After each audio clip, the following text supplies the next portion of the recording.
Oke guys, kali ini kita akan lanjut alur cerita, Battle Through the Heaven, tapi sebelum kita lanjut, jangan lupa ngopi dulu guys, biar gak gagal paham.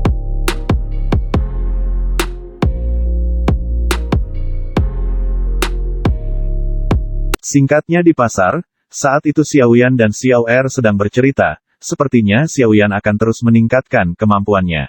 Begitupun dengan Xiaoer, dirinya akan terus mendukung Xiaoyan, demi bisa berada di titik tertinggi, dan yang paling utama adalah mengalahkan Nalan. Mereka berdua sedikit curiga, sebab pasar hari ini tidak ramai seperti hari biasanya, dan menurut para pedagang, hal ini disebabkan karena keluarga Zilei mematok harga yang cukup murah, sehingga pelanggan keluarga Xiao sedikit banyaknya beralih haluan. Atas kejadian ini, Xiaoyan memiliki sebuah rencana, yaps, seperti biasa dia mendatangi Yafei dengan pakaian tertutup, dan menawar benda untuk diberikan kepadanya. Karena yang dibutuhkan Xiaoyan sangatlah banyak, tentunya Yafei menolaknya, meski beberapa cara sudah ia lakukan, tetap Yafei menolak untuk tidak menjual barangnya, karena hal itu dianggap sebuah aturan di tempat ini. Nah kebetulan pas Xiaoyan menawar, tiba-tiba pria bertopeng datang untuk menculik Yafei. Yap, mereka adalah suruhan dari keluarga Zilei, dengan mudah, Xiaoyan menggagalkan aksi mereka.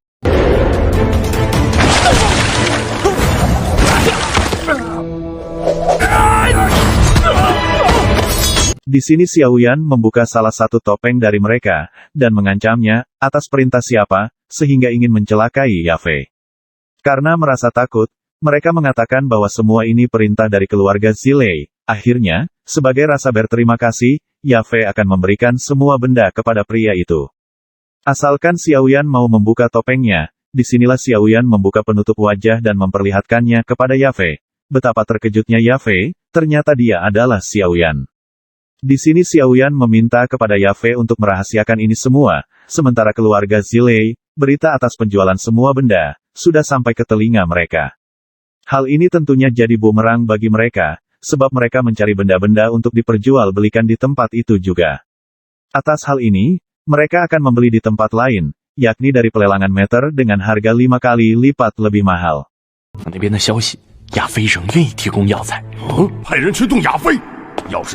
Sementara keluarga Xiao, mereka semua harap-harap cemas, sebab mereka sudah kehabisan uang untuk membeli benda-benda untuk diperjualbelikan.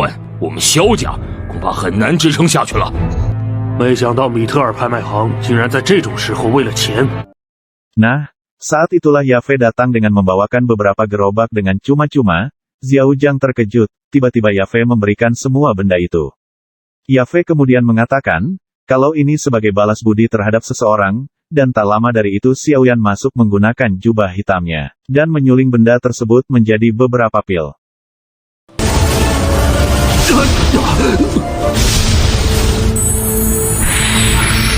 Dan pil ini, 10 kali lebih kuat dibandingkan pil lainnya.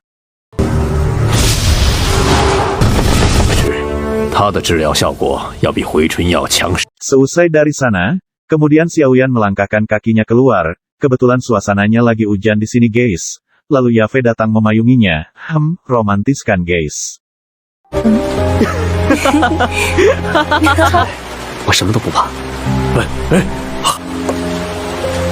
Akibat membeli terlalu mahal, keluarga Zilei terpaksa menaikkan harga pil obat. Semua pengunjung pasar merasa bahwa ini adalah pemerasan, namun hal mengejutkan terjadi.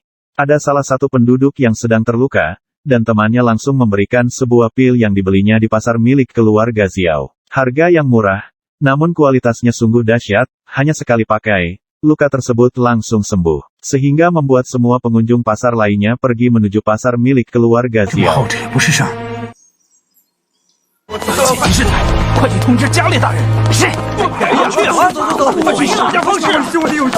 Ketua Zilei merasa rugi besar, sebab benda-benda yang mereka jual tak banyak yang laku. Bahkan yang lebih parahnya pihak pelelangan meter membatalkan kontrak dengan Zilei. Tentunya ini semua kesalahan Liu Ze, si pria mesum, gara-gara dia menginginkan Yafei, semuanya jadi berantakan. Sementara di kediaman Xiaoning, saat itu kakak perempuannya yang bernama Xiaoyu, datang membawakan obat untuk kesembuhan adiknya. Namun, secara diam-diam Xiaoyan telah memberikan obat kepada Xiaoning, karena ia merasa Xiaoning masih keluarganya juga.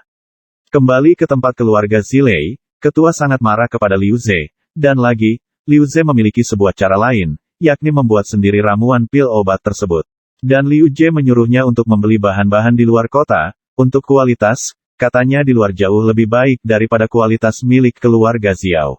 Di sini Liu Ze memberikan peta untuk menuju ke arah sana, dengan satu syarat ketua harus membawakan wanita yang bernama Xion Er untuk diesek-esek.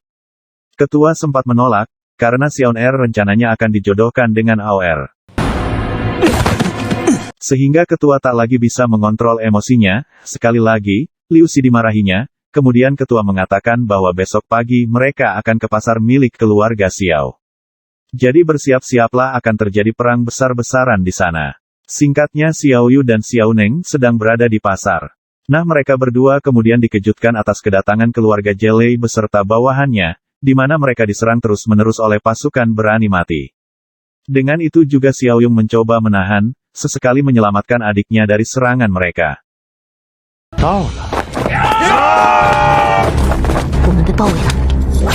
Sementara tak jauh dari sana, Xiaoyan mendengar ada sebuah keributan, ia pun bergegas menuju sumber bunyi tersebut. Di mana Xiao Yu mendapatkan serangan oleh Ao Er, sehingga keseimbangannya sedikit oleng. Saat itu Ao Er berniat untuk menghabisinya. Dan, datanglah Xiaoyan menyelamatkan sepupunya tersebut. Kebetulan sekali, Ao Er sudah lama mencarinya untuk membunuh Xiaoyan.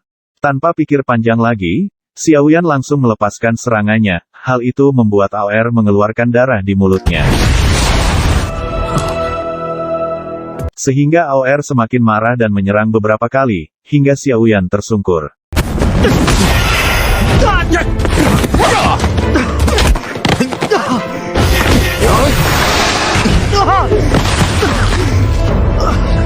Xiao Yu dan Xiao Neng mencoba menyelamatkan sepupunya tersebut, namun Xiaoyan menggunakan kekuatannya agar mereka menjauh darinya. Ao Er mengeluarkan seluruh kekuatannya untuk menyerang Xiaoyan, sementara dari kejauhan ada Xion Er yang berlari untuk menyelamatkan Xiaoyan. Secara mengejutkan, Yao Lao datang menolongnya, hal ini membuat Ao Er jatuh tersungkur. Ketua Jilei saat itu sangat murka setelah melihat anaknya dikalahkan oleh Xiaoyan. Namun di saat waktu yang bersamaan, Xiao Zhang juga datang. Jika berani menyentuh putranya, maka perang antar kedua kubu dipastikan akan terjadi. Jiali namanya, saat itu dia juga datang. Yaps, dia adalah sesepuh dari keluarga Jili, katanya kekuatannya sangatlah hebat, namun ketua memutuskan menghentikan pertarungan. Sebab putranya Ao Er sedang dalam keadaan kritis. Sehingga mereka semua meninggalkan keluarga Xiao di tempat ini. Saat disinilah Sun Er sempat terlintas menyebut nama Liu Si dengan tatapan yang begitu tajam. Liu Si.